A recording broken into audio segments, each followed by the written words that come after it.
आज हम बात करेंगे हमल के दौरान बच्चे का पानी कम हो जाना, जिसे हम अपनी मेडिकल टर्म में ओलिगोहाइड्रोअमनियोज या रिड्यूस अमाउंट ऑफ अमनियोटिक फ्लूइड।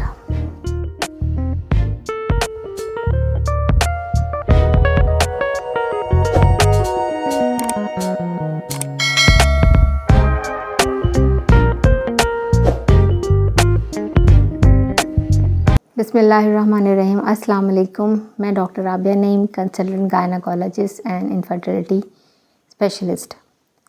आज हम बात करेंगे हमल के दौरान बच्चे का पानी कम हो जाना, जिसे हम अपनी मेडिकल टर्म में ओलिगोहाइड्रोअमनियोज या रिड्यूस अमाउंट ऑफ अमनियोटिक फ्लूइड। इसकी अब ये देखना है कि कब ये डायग्नोज किया जाता है कि बच्चे का पानी कम है। इसमें यूजुअली जो पेशेंट या मदर्स हमें कैसे प्रेजेंट करती हैं, वो फीमेल्स हमारे पास आती हैं कि एक कंप्लेन होती है कि उनकी जो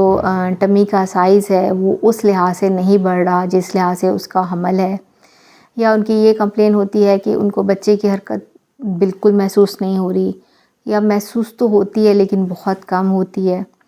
तो उस सूरत में जब इन पेशेंट्स का अल्ट्रासाउंड किया जाता है तो अल्ट्रासाउंड पर जो बच्चे का पानी, जिसे हम एमनियोटिक फ्लूइड कहते हैं, वो हमें कम होता है। अब एमनियोटिक फ्लूइड को कैसे मेजर किया जाता है? एमनियोटिक फ्लूइड को हम बच्चे के चारों साइड्स पर देखते हैं कि जहाँ जहाँ हमें वो एमनियोटिक फ्लूइड नज़र आता है वहाँ उसको उसकी वर्टिकल लेंथ को मेजर किया जाता है। और जब उसकी वर्टिकल लेंथ को मेजर करना होता है तो ये देखना होता है कि उसके अंदर ना तो कोई फीटस का पार्ट नज़र आए अल्ट्रासाउंड पर, ना ही कोई कॉर्ड हो, सिंपल वहाँ पे सिर्फ और सिर्फ एमनियोटिक फ्लूइड हो, उसको मेजर किया जाता है। और अगर एक सिंगल जो पॉकेट होती है, जो मैक्सिमम वर्टिकल पॉकेट हमें मिलती है, वो 2 सेंटीमीटर से कम हो, या हमने सारे चारों क्वाड्रेंट में एमनियोटिक फ्लूइड को चेक किया और जो उसका जो टोटल लेंथ, या जिसे हम कहते हैं AFI एमनियोटिक फ्लूइड इंडेक्स कहते हैं, वो 5 से नीचे बन रहा हो, तो ये वाला जो एमनियोटिक फ्लूइड है ये कम है। इसको हम कहते हैं कि आपके बच्चे के अंदर पानी की कमी है या बच्चे का एमनियोटिक फ्लूइड कम है। उस सूरत में अब नेक्स्ट जो उनका क्वेश्चन होता है कि ऐसा क्यों हुआ हमारे साथ, या इसकी एमनियोटिक फ्लूइड के कम होने की क्या वजूहात होती हैं। सबसे पहले ये जानने के लिए, इसकी वजह को जानने के लिए हमें ये पता होना चाहिए कि एमनियोटिक फ्लूइड बनता कहाँ से है। 20 हफ्तों से पहले जो एमनियोटिक फ्लूइड होता है, जो ज़्यादातर वो माँ का प्लाज्मा होता है, माँ के खून से ये वाला पानी बनता है। और 20 हफ्तों के बाद जो बच्चे की किडनीज़ होती हैं वो अपना काम करना शुरू कर जाती हैं, यूरिन प्रोडक्शन शुरू हो जाती है। तो उसके बाद मेनली जो एमनियोटिक फ्लूइड होता है वो बच्चे का यूरिन ही होता है, बच्चा अपना यूरिन से ही एमनियोटिक फ्लूइड बनाता आता है। तो अब ये वजह जानने में हमें काफ़ी हेल्पफुल साबित होगी। तो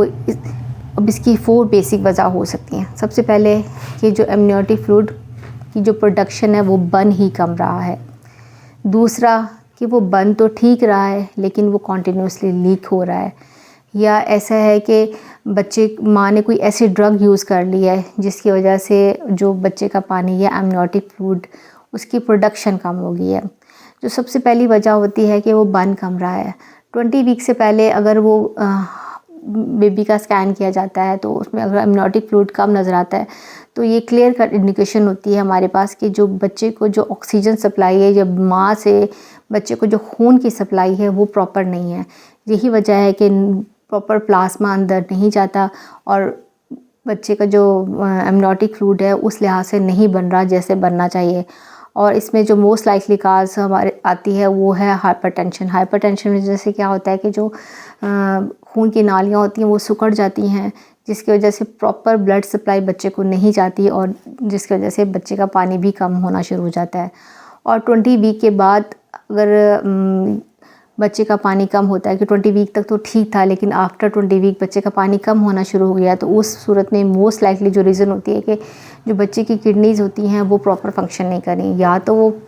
बनी ही नहीं हैं, अगर बनी हैं तो प्रॉपर फंक्शन नहीं हो रहा, या कहीं उनके जो ट्रैक है जहाँ से यूरिन होता है उसमें कहीं ऑब्स्ट्रक्शन हो गई है, या जो बेबी की किडनीज़ हैं वो पॉलीसिस्टिक हैं जिसकी वजह से वो प्रॉपर यूरिन जितना बनना चाहिए वो नहीं बन रहा और बच्चे का एमनियोटिक फ्लूइड कम हो जाता है।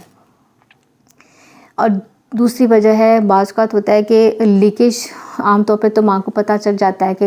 एक गश ऑफ वाटर आता है बिल्कुल लाइक यूरिन, तो माँ को पता चल जाता है कि पानी लीक हो रहा है। लेकिन कभी-कभी ऐसा होता है कि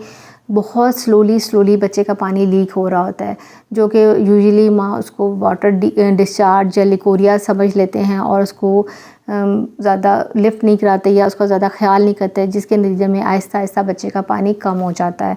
और बिल्कुल ख़त्म हो जाता है। थर्ड जो है कि कुछ ड्रग्स होती हैं, अगर उनको इस्तेमाल किया जाए हमल के दौरान तो उससे भी बच्चे का पानी कम हो जाता है। इसमें जो सबसे ज़्यादा इम्पॉर्टेंट है वो non steroidal anti inflammatory NSAIDs आते हैं, जिसमें हमारा मिफनामिक एसिड है, ब्रूफीन है, आइबुप्रोफेन है, इंडोसिड है। अगर ऐसी मेडिसिन्स का इस्तेमाल प्रेगनेंसी में किया जाता है तो ये बच्चे का पानी कम होने की वजह बनती है। ये मेडिसिन्स क्या करती हैं कि ये जिस्म के अंदर प्रोस्टाग्लैंडिन्स जो होती हैं उनकी सिक्रीशंस को कम करती हैं, जिसकी वजह से क्या होता है, जो बच्चा है उसकी किडनीज़ की जो ब्लड सप्लाई है वो कम हो जाती है। जब भी बच्चे की किडनीज़ की ब्लड सप्लाई कम होगी तो ऑब्वियसली वो वहाँ से यूरिन प्रोडक्शन भी कम हो जाएगी और एमनियोटिक फ्लूइड भी कम हो जाएगा। नेक्स्ट जो हमारे माइंड में क्वेश्चन आता है कि अगर बच्चे का पानी या एमनियोटिक फ्लूइड प्रेगनेंसी के दौरान कम हो जाए तो उसके क्या ख़तरात होते हैं, बच्चे को क्या ख़तरात होते हैं या माँ को क्या ख़तरा होता है। इसका ज़्यादा ख़तरा ऑब्वियसली बेबी को होता है, क्योंकि जब बच्चे का पानी नहीं होता तो बेबी बिल्कुल एक पैक सा होता है, क्योंकि एमनियोटिक फ्लूइड बच्चे के लिए एक मीडियम होता है, या ऐसी एनवायरनमेंट क्रिएट करता है जिसमें बच्चा आसानी से हाथ पाँव मारता है, अपने लिम्स को हिलाता है, मूव करता है, जिससे उसकी ग्रोथ होती है। अब नेक्स्ट होता है कि बच्चे को क्या रिस्क इफ़ेक्ट होते हैं। जब बच्चे का पानी कम होता है तो बच्चा माँ के पेट के अंदर बिल्कुल पैक सा हो जाता है, मतलब वो अच्छे तरीके से हाथ पाँव नहीं मार सकता, लिम्स की मूवमेंट नहीं कर सकती। यही वजह है कि मुसलसल एक पोजीशन में रहने की वजह से जो उसके जॉइंट्स होते हैं वो स्टिफ़ हो जाते हैं और जॉइंट डिसलोकेशन हो जाती है, पोस्चर डिफॉर्मिटीज़ आ जाती हैं बच्चे के अंदर। दूसरा जो होता है कि बच्चे की जो लंग्स का वो नॉर्मल ग्रोथ नहीं हो पाती, इसे मेडिकल टर्म में हम कहते हैं कि लंग हाइपोप्लेजिया हो जाता है, जिसकी वजह से जब ये ऐसे बच्चे डिलीवर होते हैं तो वो प्रॉपर सांस नहीं ले पाते। इवन अच्छी नर्सरी सहूलत के बावजूद उनके लंग्स की मैच्योरिटी ना होने की वजह से इन बच्चों की जो डेथ का रिस्क है या डेथ रेट होता है वो मोर देन 50% तक भी हो जाता है। इसके अलावा बच्चों का डिस्ट्रेस होने का बहुत ज़्यादा चांस होता है। वो क्यों होता है कि जो कॉर्ड होती है बच्चे की, नाड़वा होता है, वो बच्चे में और जो माँ की यूट्रस है उसकी दीवार के अंदर आके फंस जाती है, जिसकी वजह से मुसलसल रहने की वजह से उनकी जो ब्लड वेसल्स होती हैं उनका स्पैज़म हो जाता है, जिसकी वजह से बच्चा को ऑक्सीजन सप्लाई नहीं जाता, बच्चा हाइपोक्सिया में जाता है और बच्चा बाज़ औक़ात मेकोनियम पास कर देता है, जिसे कहते हैं बच्चे ने वॉशरूम माँ के पेट में कर दिया, पॉटी कर दी है, जिसकी वजह से बच्चे को की माँ के पेट के अंदर ही डेथ का बहुत ज़्यादा रिस्क बढ़ जाता है। अगर हम देखें कि ऐसे बच्चों की कहने चाहिए कि perinatal mortality rate more than 50 to 60% होता है, अगर जिनका बच्चे का पानी मुसलसल माँ के पेट में कम रहता है। अब माँ को इसका क्या रिस्क होता है, ऑब्वियसली जो बच्चे की जो हरकत होती है वो माँ के लिए एक सेटिस्फेक्शन होती है कि उसका बच्चा ठीक है, लेकिन इस सूरत में माँ को या तो हरकत बहुत कम महसूस होती है या बिल्कुल होती नहीं है, तो माँ को पता ही नहीं चलता कि उसका बच्चा ठीक है या नहीं है, और जो मदर होती है मुसलसल एक साइकोलॉजिकल स्ट्रेस में रहती है। दूसरा होता है कि अगर लीकेज हो रही है और वो लीकेज अनडायग्नोज चली गई है, जिसकी वजह से क्या हो जाता है कि सेकेंडरी इन्फेक्शन होने का रिस्क होता है। जो इन्फेक्शन रहता है वो यूट्रस में चला जाता है, या जिसकी वजह से कोरियो एमनियोनाइटिस होने का रिस्क बहुत ज़्यादा हो जाता है, जो कि एक माँ की यूट्रस की हेल्थ के लिए बहुत ही डेंजरस होता है। माँ को फीवर रहना शुरू हो जाता है। इसके अलावा अब नेक्स्ट है कि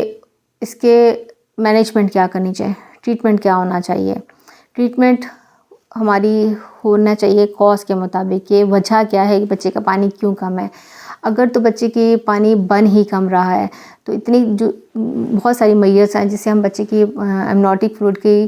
प्रोडक्शन को कम कर सकते हैं। मतलब अगर 20 वीक से पहले है, माँ को ब्लड प्रेशर है, तो प्रॉपर ट्रीटमेंट ब्लड प्रेशर से, प्रॉपर मेडिकेशन से, डाइट कंट्रोल से या लाइफस्टाइल मॉडिफिकेशन से जो बच्चे की जो परफ्यूजन है या ऑक्सीजन सप्लाई है या ब्लड सप्लाई है वो बढ़ जाती है, जिसकी वजह से बच्चे की जो यूरिन प्रोडक्शन है वो भी बढ़ जाती है और लाइकर बढ़ना शुरू हो जाता है। दूसरा, अगर तो बच्चे को कोई किडनी डिज़ीज़ है या रीनल डिज़ीज़ है या बच्चे की किडनीज़ प्रॉपर नहीं बनी हुई, तो उस सूरत में हम क्या करते हैं कि एक डिटेल फीटल एनोमली स्कैन करवाया जाता है, जो कि यूजुअली हम 22 वीक पे कराते हैं, जिसपे हमें बच्चे की किडनी का स्टेटस ऑलमोस्ट पता चल जाता है।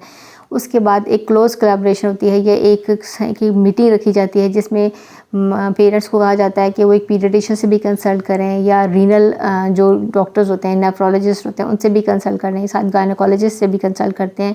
कि क्या ये बच्चा आफ्टर डिलीवरी अपनी ज़िंदगी को जारी रख सकेगा या नहीं, या ये कंपैटिबल विद लाइफ है या नहीं। अगर तो वो कंपैटिबल विद लाइफ होता है तो हम इस प्रेगनेंसी को कंटिन्यू करते हैं, क्लोज मॉनिटरिंग फीटल की करते हैं, साथ उसको आईवी फ्लूइड्स देते हैं ताकि रीनल परफ्यूजन को थोड़ा किसी हद तक बेहतर बना सके, जिससे बच्चे की मूवमेंट हो। या बाज़ औक़ात होता है कि हम एब्डोमिनली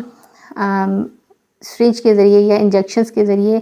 ड्रिप की फॉर्म में डायरेक्टली यूट्रस के अंदर एमनियोटिक फ्लूइड ये कि नॉर्मल सलाइन को हम इंजेक्ट करते हैं वक्फे से, जिससे ये कहता है कि बच्चा मूवमेंट करता है, लिम्स की मूवमेंट होती है। और इस प्रोसीजर को बार-बार करना पड़ता है, लेकिन ये बहुत क्लोज़ विजिलेंट मॉनिटरिंग के साथ होता है, जहाँ पे बच्चे को और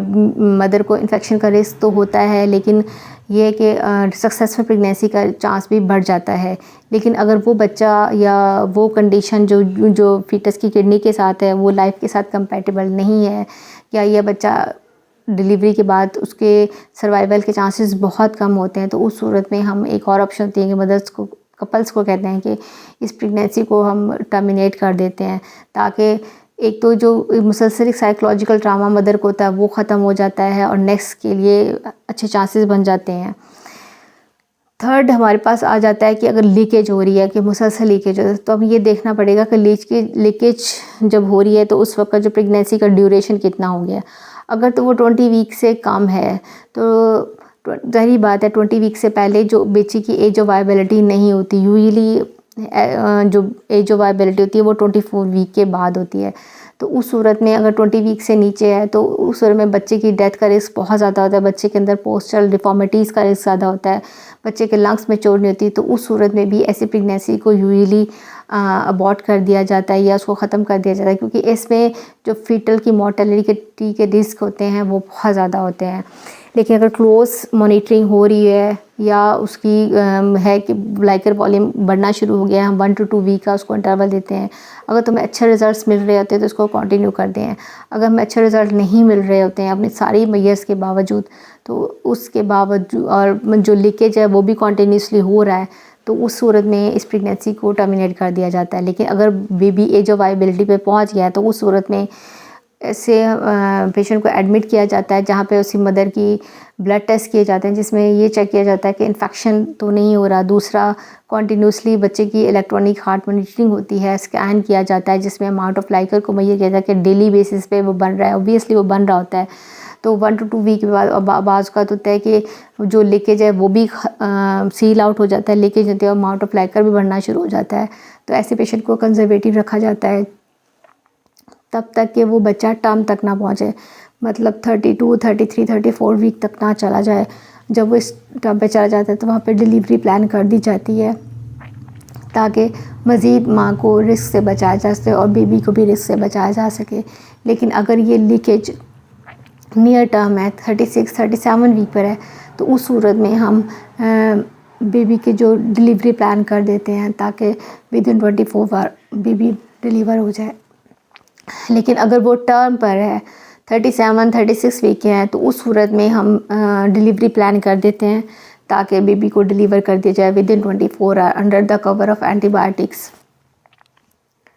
अगर मेरी दी इन्फॉर्मेशन आपको पसंद है तो प्लीज़ मेरे चैनल को लाइक करें, शेयर करें और सब्सक्राइब करें। शुक्रिया।